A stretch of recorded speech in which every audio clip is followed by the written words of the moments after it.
L'art de surmonter l'échec. Imaginez un jeune explorateur gravissant une montagne. À chaque pas, il rencontre des rochers qui bloquent son chemin, des vents violents qui tentent de le renverser et des moments où le sommet semble si lointain qu'il se demande pourquoi il a commencé cette aventure. Pourtant, chaque fois qu'il trébuche, il apprend à ajuster sa trajectoire. Chaque fois que le vent le repousse, il découvre la force de s'ancrer davantage. Ce jeune explorateur, c'est chacun de nous face à l'échec. Dans la vie, les défis ressemblent souvent à ces rochers et à ces vents.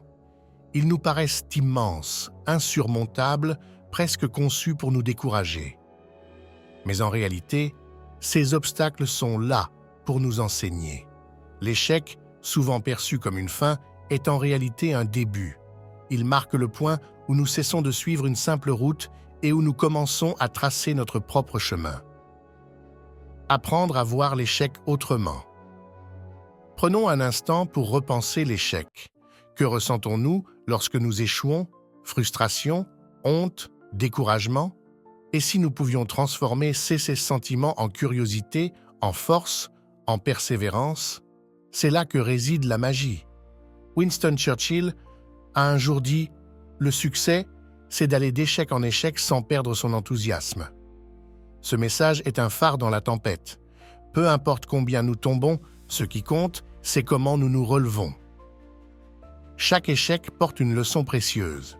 Un projet échoué n'est pas une preuve d'incompétence, mais une chance d'apprendre ce qui peut être amélioré. Une déception personnelle n'est pas une impasse, mais une invitation à grandir et à mieux comprendre nos besoins et ceux des autres. C'est dans ces moments de recul que nous découvrons nos plus grandes forces. Des héros qui ont transformé l'échec en triomphe. L'histoire regorge d'exemples de personnes qui ont embrassé leurs échecs et les ont transformés en victoires éclatantes. Thomas Edison, après des milliers d'essais infructueux pour inventer l'ampoule, a déclaré « Je n'ai pas échoué. J'ai simplement trouvé 10 façons qui ne fonctionnent pas. » Chaque tentative l'a rapproché de son objectif. J.K. Rowling, avant de devenir l'autrice du célèbre Harry Potter, a fait face à des années de rejet. Mais elle n'a jamais abandonné. Ces histoires montrent que l'échec n'est qu'un chapitre, pas la fin du livre. Trouver la force dans la résilience. Rebondir après un échec demande de la résilience, cette capacité à se redresser après une chute, encore et encore. C'est un muscle que nous pouvons tous renforcer. Chaque défi surmonté, aussi petit soit-il, ajoute une couche d'armure à notre esprit et une dose de courage à notre cœur. La résilience nous rappelle que peu importe la hauteur de la montagne, nous avons la force de continuer à grimper.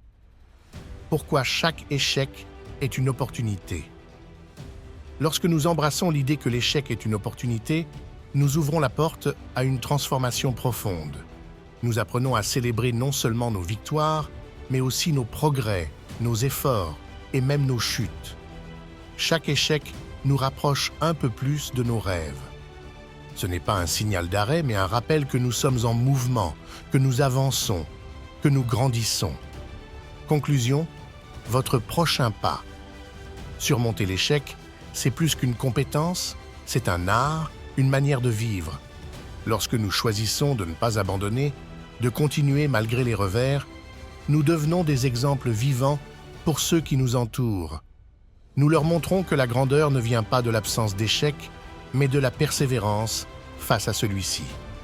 Alors, à chaque moment où la vie vous met à l'épreuve, souvenez-vous, le sommet est toujours là, à portée de vue. Le chemin peut être ardu, mais chaque pas que vous faites est une victoire. Continuez à avancer, continuez à croire.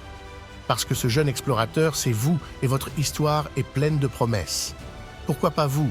Pourquoi pas maintenant? Si cette histoire vous a touché, likez, abonnez-vous et n'oubliez pas, votre vraie vie commence peut-être ici.